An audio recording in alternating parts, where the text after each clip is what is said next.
ale ki paumin Michael tu ni nang to hi chi online platform a ki ho ki thei ngai zin nang hi nom tein independent na mutan na de di na ne ki vale le thejin nami pi te ti dam ke ho ku ki zo na mi te dal ha in imphal nga na lut tan na tu la hi ipiti ha e sante media hin na eula la jingin bom blast na bol jingin kami ka sate na sumin se jingin na ipi le dang dang ise masangin zani dunga in langa lam zuina kine hi kz simina lampi zuina kine hi nangma Michael ni hi to kilon in van til min po khat jong ni hin na van til min po Michael ni hin kuki zo nam mi te dingai pi thu phonumam namudan halkan hin seo cái bao mê cái pi là đầu tiên nát tí chú cái bao ta hiện cái nòng lùng gel ngày cũng đàn hồ ama sa kon na hung kyo bên này là pan nít đi ding gel na chú cái nòng pan kala hi tí pa chú cái highlight nom hin to cái lo na tu tua hi society le cookie jo subscriber ho hi dengan hi very critical situation din mana tawin second wave ti dam covid na dinga first wave ji permit na separate administration manipur ako na separated kahit tayo ti zo nung ba manipur integrity ke loading nga soy kakay UPF le ke mo ho chun so yan kayo wa ni pi tam ta hi lam kai tam ta hi amoral adawn ke tan separate administration ni compromise a hitai ti chu a hi cha chun UPF ke no lam kai ho chun aban chun sinu negotiated political settlement under Constitution of India iti ha ine time bound minority as awe he chun manipur ke loading pa chu ke ding ke loading pa chu cha chu kyang ma hi dai ni chu hi ale tun hi chi wave chu ku tai ku kun tu hin manipur hi democratically elected election ana ke bol 2022 apa 2027 sunga lam kai ding nga inal hen do ho la hin 9 reserve seat to 1 general seat kampu pi hin 10 MLAs nei ho hi hi cho hi to ai manipur government hi president rula article 356 ahung ki impose a ko na kum khat ahung wa lai le hin legal law dung ji ai condition ni ngai hin number 1 condition chu state sungai emergency ding number 2 condition chu ECI nin election ake bol thei poitia certificate khat api ding ti chiten ni khat zo hi a fulfill a hi lebo PR hi extend ke bol thei di heti hi a hin hi chiten ni hi a fit ta lo ja a chu home minister Amit Shah chun thingnoi group te ke ho AK Misra chu hin man cha chen lang ke ho pin kuki zomi mar ki te ho ke ho pin lang ai thei ta poi tu a hi government ni ke form de ta no zaw lang zaw hi um le chu no min lang down le chu cái form de ngai tai ting ga sai phung tan ga sam phung tan tia a hin sol dung ria to sei ngai ta chu chan pu DC officer chu nga KZC lam kai ho chu hung ki mu pi chu talks ding jong hi lo separate administration ding jong hi lo popular government na mấy thầy ho khat CM khat hen do na ding a chu mấy thầy CM khat mấy thầy community a ko na CM khat hen do na ding a chu an so la nga ta chu ale hi cha chu bây giờ chỉ làm cái họ là cookie zo council or cookie in tia dang dang chun media chu hoi ta ki sei tham thing se lo wa no to popular government ti wa ha pi obembe ma sap mu wa se wa ai wa ha chu go tia chu UPF ke no to MLA ho chu ki ho kin wa condition them khat wang ga si mu te e ho tin zo chi ta poi India hi e ho ga kham zo chi ta poi ti wa condition loading condition an si mu wa ni pin ataasan kit kaya silam kahonong no to popular government tila ni pin ataasan azui kit ay wa to popular government hong umding anong lang ay backside ay arrangement pata ki gong to so kayo ay wa nga ni pi ko ma to zo asayo wa ni pi at ko no ti khat ni kay mu da na hin kay assessment da na hin ipi chu le tabang ti zo na tabang society a chu leng hi o hi ji chun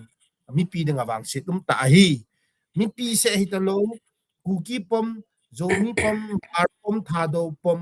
mizo pom nam ho se zo ethnic tribe ho zo si se ding hitalovin manipur pumpi a chen khompi mei heile naga le pangol ho ding chan ge yong disturbance khat an podo tan wang si ta hi ti chu ka pon do no me nang hi zo ka se bangin vantil min pu ni hi ton thu se ho hi hal khat na ke man decide ka bol pon ke man just ka bol pon angai la ho ding hin ai le nang hi e ke misra nan ti le jing kan ni hla bu ne khom breakfast ne khom ne hi ven ama thu nan se le gin cha dum thei dham ti jong hin ai le imfa la uma lam ka sung thu ne he dan hi cid tam da dong na nei di hin na dc office a ki ho ve ne ti chu koi koi ka che bai pi ki ho hlau ham IBR lam kai pu khat joint director khat kuma assistant director khat ma chu na facilitate in DC pawang chu ampon source ka ga la le dong ji chun he ke misra chun hi chi KZ silam kai se he pon ki mu pi chu imfala chu UNLF Bombay group lam kai ho si talk sam ho hin adang dang ho zo si ho ki mu pi so ke in official zo si ho ki mu pi so ke in president rule hi ki revoke ding ai tan tia preparation bol a nga hin ai ke misra chu advisor notice ahin insurgent group ho to ki holding ahin insurgent group to ki holding khat chu manipur popular government bolding a ki sol chu government a sa na hin nang jong head ding ahin na thing noi to interlocutor SAUT piding pa chu manipur government formation ding ko hung ki sol lai ta chu tu a chu na ga ge la chun ka ti e chu ki neu ma tai ni ti na ham niaw ong ka ti di poi lin ong ka ti di poi a modus operandi government functioning dan style pa chu home minister pa chu government of form nom ta dan pa chu vet san na hin ja chu amy ho yong chu pi ha boise gop thimu hin tan ja chu lung thu ho chu nang ho hilang a pangwin lang ki ho hilang a pangwin katin mi pi ho chu nang ho ni ti bol lang ki ho ni tin bol lung katin ya ki ho to wa hai tai mi pi lep di wa hi ti tabang condition khat na chu umui ta lo ding ham ti chu kamu dan ka ga sei thu bo we chule ka heading khat chu chi ka sei ja chu divisive policy ka ki chep ai pon divisive ai pon a factual position pa ang dung ding pa kamu pa le hep dan pa chu ka sei hin i ham ti a chi divisive a bol go in ti wa hi le e ke misra chu chure chanpur ahung poi DC office ahung poi popular government formation ding thu asai poi deny hin bol ta wo KZ silam kai ho to ki mu to poi inja bol jong a jaw poi henlen thang thang le a jaw poi clarify hin bol ban hita bang popular government ding thu ka ke ho po ve sei ta wang ka ti ko man na sei lo chu chi kan reveal ja a chu chi ka sei do man a chu na ke chu no ku ki zo pom ho ke ka chu sa ku ka sei lo pi chu adi dan pa le political aspiration manipur su ke ding dan na gel na hok pau chu a parsu na bol mo mong hinam ti pa chu ke chun cross check kan bol zo oi bo na reality pa chu kan sei zo oi bo ve ti on chu clarify ka bol no me ale nanga hi izole thu do dang hin dong nang katin nanga hi thu phun mong Michael tha do thu phun mong tia hi kain ho pi hin na zani dunga rally ki bol kholei piti na sanam popular government hi adem lo ham ai lo le ipilam dola ki bola na muam nang thu phun dung zuin popular government chu constitutional ipiti ha hi chu baw mandate hi chu democratically elected government chu om ngai chu ahin it's na dinga chu constitutional crisis lo na dinga chu hi government assume du ham house dissolvable or fresh election abol du ham chu or constitution amend abol du ham ti chu chu India government BJP in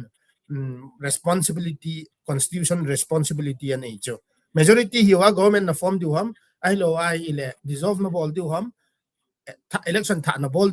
du ham ti ho chu condition om ja chu bo hi wa hin ale to a chu kukizo council ho chun popular government chu e ho tin zo chi ta pon mi pi sentiment hi la sang na la hin or mi pi la hi tin ke na hi la sang na la hin iti menes du ham chula MLA hong chula ki kilhang do a kum thum lang boy na ta a election expenditure nong kinum mu nai lo hi la a crore ra ki senga tu a government chu apan pe election ke tha bol BJP ticket kamu lo ding boy na tampi ta ani ji o wa chu na hi aboy ji o wa chu ipi sei de ha boy hi ven tu ne ga sei nom pen chu hi manage bol na ding a chu MLA hong chu thing noi yong chu MLA CSO jong chu MLA ถ้าขัดhi win 3 in 1 hi jo wa chamo chun ke ho to chen wa cookie zo council ho chun mi pi chu ti bong la kang wa ki ka mi pi ho chu na rock elements tam cho cha ko SAUT aspiring tam hi cho cha lai ko UPSC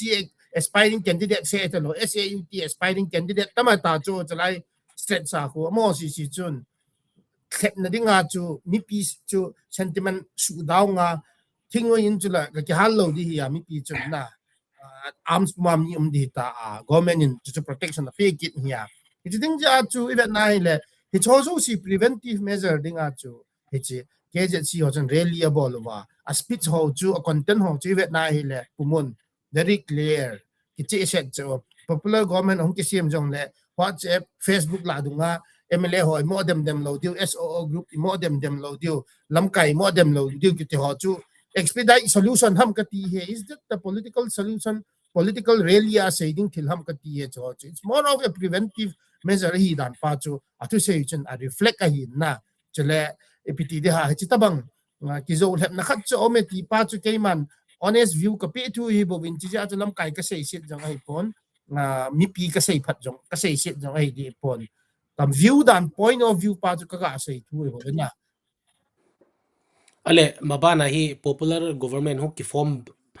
form wa dinga na muam THUPHON THUPHON ti ding yong cho ai di pon constitutional duty obligation BJP chun na hin ya chu BJP chun constitutional crisis lo na dinga chu election commission chu influence abola certificate of PR house dissolve bol lo wa PR extend diu ham khat ai emergency phone diu ham ni ai lo wa ile constitution amendment abolo wa Punjab ma style 1 year zo wa chitamang condition ding ki pen pa chu 3 years 4 years the amendment abol du ham khat zo jeng hin ya chu ki chong chu khat cham ta pon ilam kai ho ta te kuki zo council lam kai ho le kuki in pi le mi yo si mit na tu so da no statement ko ivet le popular government hi BJP in install abol ding hi tai ti clear cut indication hi amu chin ta jo wa hi ya chu home minister pa chun amit sa chun khat chan sol ta chu ekem sra chu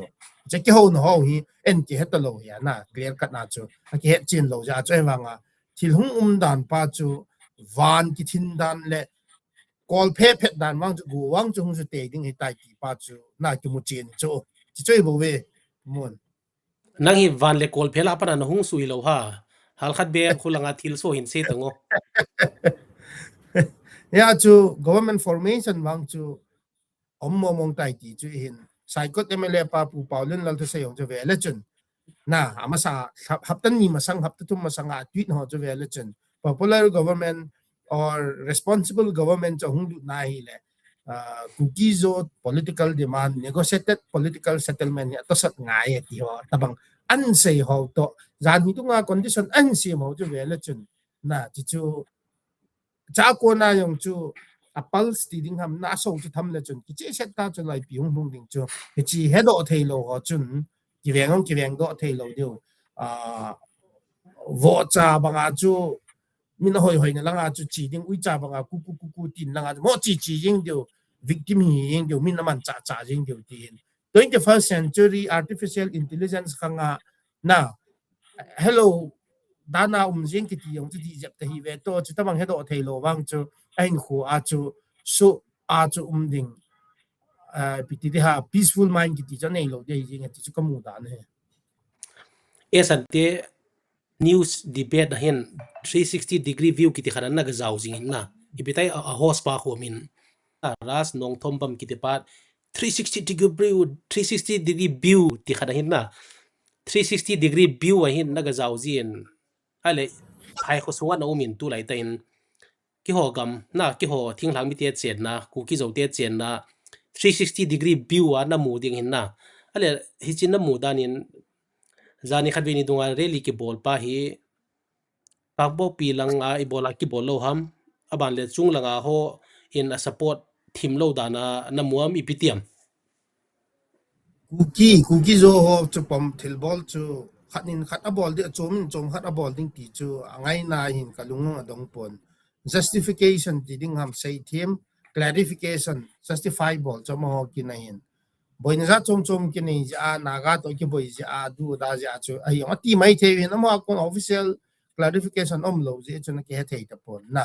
ai wa nga chun kampu pi ho to chun chu chanpur ho chun adi di a ku ki cho chanpur ho zo mi ho cho zau de kit pon za ni yong chun pi ja zau lo ham ke pon na cho hi common agenda hi ani lo ham determine hi lo ham SAUT demand na wa hi ki hem mai hi ham ti pa bo cho hin trustworthy hi lo dan pau le zui the hi lo dan pau cho reflect ni ti pa cho kamu dol ka ga sei no me ale imphal anomin government ki form di danian van gin dan le gozu ding dan ho na muin na ale na doi kung pu na le siat mang pa ti ding ham detol pula ki ko lo hai pi apa ai pi din mun aw mam doing ka news khat na chun ka ga mon former chief minister Biren Singh to state BJP president Sarda Devi chu central leadership min Delhi ading saman abole tin airport aga china video khat chu kamun chi chu hi la chun indication ho chu ki che e ta na chi chu ama chu tuni ha leng ki che ta lo ding am central government chun in the next few hours nang Manipur government a pandatan state politics lu da lang national lo che ta na ti deu ham ai lo wai le phata in kyopi de kyopi lang du san don china bol lo di to an ki le ting he ta na bol le an ti deu ham nang ma ni de ti deu ham ale nang ki chol ta na han ti deu ham ti pa cho hin ai wa yin a koi chi le chief minister ang ki leng do ding mai thei ma hong i de hin mai thei sunga yong chu mai thei control ball thei ding CSO ho ma chung hi ding a hin PR sunga suspension of operation abrogate balding ki ti lai ta a PR government in central government in SOO extend and bola negotiated political settlement ka PDT cho an hap lut haw ai le cha arambay tinggol hon jong back gear ala over SON support je ngoi hin CSO ho jong alang be se am tapon hicha control hin bola hichin vehicle ho chu former CM Biren mama hi tiong chu mi tam tain asain tu ge hin direct nga Home Minister Amit Shah to President rule sunga thasom le thakat sung tabang sunga hi direct nga link bola ki ho hi former CM Biren to Home Minister Amit Shah bo hi may le MLA dang ho to direct a ki ho poi ti pa ho yong hi a ki hen naga ho to ki ho thei naga issue solve bolding UNC adang dang ki ho thei ti yong le Home Minister pa hen former CM Biren ma mang chai ti ho cho om min na he chu hi le Home Minister pa le central BJP leadership chun a ke ho pi thei diu mi chu a nu ngai hin dummy proxy a koi diu chi ho la chu amo man cha thei pen chu koi hi ding ham former CM Biren hung ki ding ham ai lo wa hi le koi ding ham ka pon Home Minister pa bang chun Biren Singh is cooperating ti sayin assembly parliament na yong chun na di bola ma ki la do ding ham ti hong chu asai om kinin hoi tai ve nai le de li wang hin phata man cha thei tho in akilan in aji chu thought me conflict min thought me zan mama achun article 355 aki chalai tai unified command nang nakila pi tai jing le me that for le asu in security advisor Kuldip Singh hung ke sol ding ai tai kin hun sol lovin chief secretary ke khialin thakha jawa DGP ke khialin smooth transition a pevin ting le defense ministry long ho army ho chun phata chun mi ho le me le ho population to exchange about kin win choi ve na hi le former CM Biren nong hi center government in aman cha ma ai tho tho win mi ho ve na wang chu amara bona abol hi ya chu igel git wa wa chu center government in abona design abol dan am kin mazo si hi ve na hi le it's ka chun tu anong chief minister tha ding hi center government in athu thu a pe thei khat chu hung tho tho ding hi ti ke mu da ne he chla chu koi pen MLA hi thu thu a pe thei pen hi ham center government in ti che hin na Manipur hi ham ti a CM Luipa Biren cho hung kile yong le chong hi thil kidang ta khat na wonderful ta khat hung ki ding APT de ha strange very strange thil kidang ta hung hi ding hin thil kedang tam ta hi hung min tin state president hung BJP hung kile in tin cabinet hung kile hung min tin koi hung dem ti che hin kamuda nai thil kedang la hi zo mi le mar MLA ho akon na yong hin Manipur minister infala chingmei ronga hungo chom leo kilomin na thil kidang la hungo pan mai thein thil kidang tam ta wang in the next 10-15 days sungo tamang hin lakat sunga hin Manipur hin thil kidang tam ta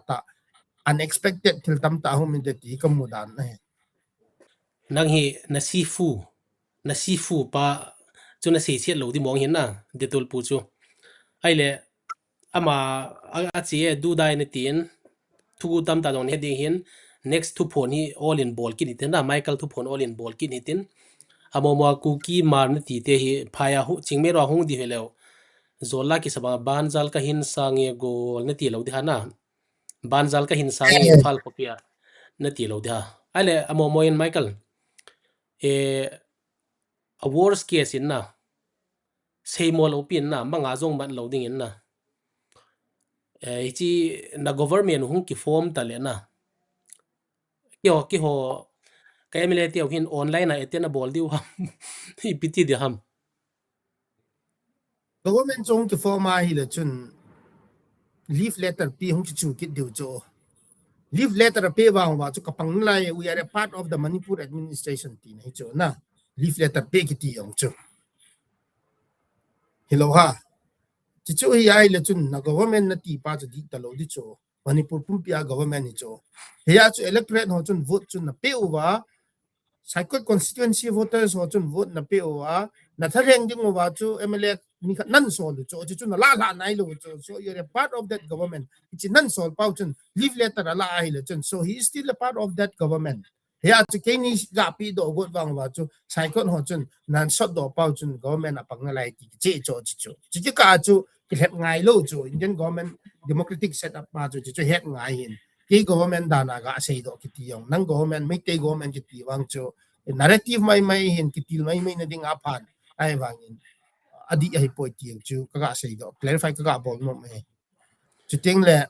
physically a yong chu ka ga sei ka mu dana chu zo mi le mar emle te ho thum chu hung man mai the win te that can also be one of the wonder the strengths unexpected til khat la chu hung pang mai the ti chu ka ga mu dan ka sei thu i bo na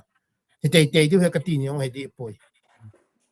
Michael hi mun tam ta kilang in na amun zong sei daw tin to ki ko ma hung kilang Michael hi thu sei mi pt na decide in koi ziang utin itiam khu ti din koi ziang utin dang hi ke jong ka he zo ta poi na ke wang ke he zo mong ta poi te mim song ki hol bang ki bol ho ka bang zeng ke jong hi thilum dan ho ka gel to chle ka tha chaw zin na ka tha chawin kana pul do ka bang zeng in na khen nung pul do ho ka bang zeng in lam kai ho ka vet le as ipt lom loma tin ka gelin hin la nang to hin nidang khal le ikinil na ri thu ho ta tam piomin tu chung hi vision tin ham THUPHON na Michael tha do THUPHON hi ja hi a THUPHON lai che din tin ala Michael nang ma speculation DC officer chu ipp ki ho hi dem popular government chu ta sot tawin khati tu a hi chief minister lo hin chief minister teng le hin ke hong direct nga khut khan so lu thei lo du hin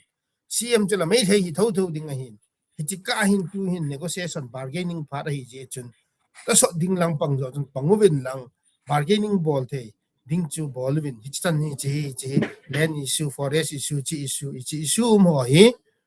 tu hin CM hung hi ding pa to chun yo to win government chu mo oppose win aji chu state khat hi jin chon nong komo khat thei po tyo ta ma hi ki sei mai thei chu aji chu IB ho chu ta san lo ta mi hi hello ni ai bi lang hi lo wa ken donom chu ka leader te win na ka ku ki zo leader te win ipt don bu diwa na gelam THUPHON ai chi adon bu tiu dan dong chu government chu form bol win ki ho hi ka unity tong kha thei ho hi nei su bo hi win ki ho ki lung to na hi asu ke thei zo si hi su bo hi win tia cha don bu dio hi na ki ho bang chung rally chu jing na ka chi phot ni win ka tin mi pi chung ki control win ka tin non hi langa na bol chu ki bol win government na form yong le mi pi chung ki ho in cho hal ta lo ding hi rally wang chu ki bol do win ka te ti chui din a ji chu rally chu na he chu la president hung ni a chu a jinga tha ya February rally khara bol wa ke je si hon ai bi hon cancel so chu na cancel sa ole cancel da ve jeng cho ja de hilang ho lung hang den cho so pi pang cho khop jong cho lung hang den cho tu ge ya ko ale to ang chu cancel the chu lai pi popular government chu ka support lo de ta letter ang asu ta wa position la jong nu wa chu so da really o chi ngai lo cho na ama at bol te te le chen mi pi ho sentiment ni ga massage a ga su nim la a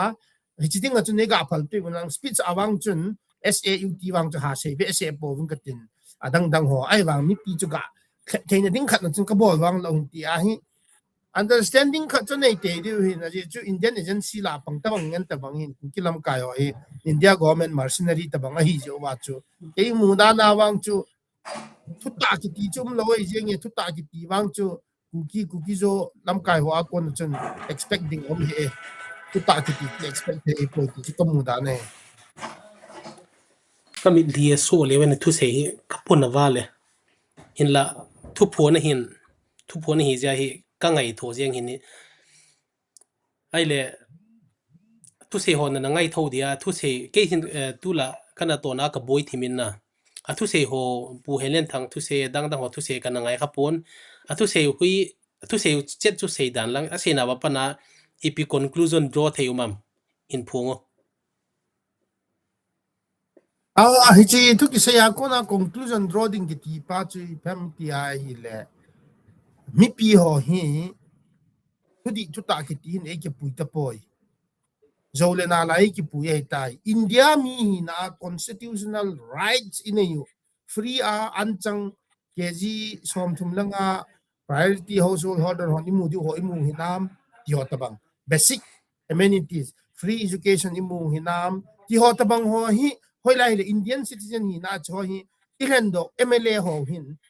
chan ge ya hi implement abol hi na ai lo le amo ho hin hi power authority pa khu aman cha over ei mi ho su gan thei na man ham na pa cha hin ale thing noi hon aji teo aso pi teo BJP BJP le center BJP le BJP cheu central congress le congress cheu mi pi ho ke ho thu hi mi pi kon ko khut chala ta ka bol thu hi atiwa candidate dinga amo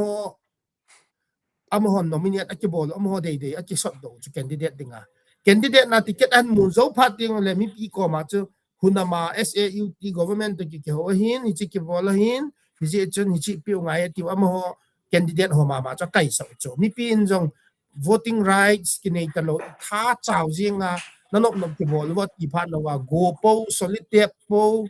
any means man cha wa boot capture bol ji wa kai tao chu cha chu welcome to Chingmairong, welcome to Imphal, welcome to Manipur Legislative Assembly. Kiti honorable sir, kiti hung jiu ta chu hung ting le Manipur government na pang taw chu apan ting le chun ni pi ni bol thei jong siu bol taw chu la tax adon yong li piu chu la vote nong i piu chu la MLA yong hi taw chu la ale hi cha hi pi bo i pi ham mi pi a ko na expect a day bel hi ti chu ken MLA ho ting yo ko do no mi CSO ho ale hi chi position MLA hi na chu mail hei to kina nai man diu ham biren to kina nai man diu ham government to kina nai man diu ham hi chu zo si chu pi apang ding hi ta adi lo wa kilam do chu adi lo wa chi ti chu i tho ta chu la tu ai ten MLA so chu thing noi to linga nei poi hi chi MLA pa wang thing noi na sot ai poi ti ding ko imam po do to ngo ale tu ni isot do ta chu kai tao chu Manipur assembly kai tao chu a duty chu performance a zo lo ta chu ale tu ai ke yong jingle MLA hin ka te nang yong jingle MLA hi o jingle nong singa na ka te ni lang hi o ke yong hi le ma te ka ti hin ka te MLA hin ka te i pi mi bol di wi chi MLA chu i mi pi ho chu ti la cookie hi ve SAUT de lo ve SOI de lo ve chi de lo ve any cookie tribe hi ve ti se ya ai sung chu bol na ding a chu bol ham na ai lo le public welfare ding ham ya chu leader ka hi ti ho hin thing noi lam kai ho hin CSO lam kai ho ki hi win delivery bol mo hin nam ale Michael tu chung hi thu phone hi zen adang na ni dang le ke chu na dan hi khan vet vel le namin to na kitu tapon Michael kitia kami kasa kalam kai teo na sei se jing e san te la aku bathala ne ko ile le wang hi kapona be sen hi chilang hi hal khat hi the a hi the dinga le e san te la nei na sei se da phonin lang ti kan kan request no mintin na kinung le masangin kami pi te wa dinga ip thu phone last vai thana thu phone them mi pi ho chu ching thei ta hin diu ki hon phat diu pathen ko wa het na chi na iki thum diu thil het khen thei na dat khen thei na pai pathen ko wa iki thum diu chi poi mo pe na hin knowledge lin pi pi ne lang hiong na chun thil het khen thei na hin nei lo wa le phachom lo hin hi ya chu thil het khen thei na hi pathen ko ma iki thum ngo ngai ti pai ka sei no me pathen nan se le kalung thim nan tong kha hunin ken la phaina ga lu le sana ma hi na ga ki su itam ka tin na me ti te lai khuru lai na ga ho itam ka tin a phai Michael tu ne ding in hi chan in hun sa phot tin na thu phone hi to ni dang le jing dung thai dung le na sata iki mai na di khano me chi all in all adin ko itin na ki pau me la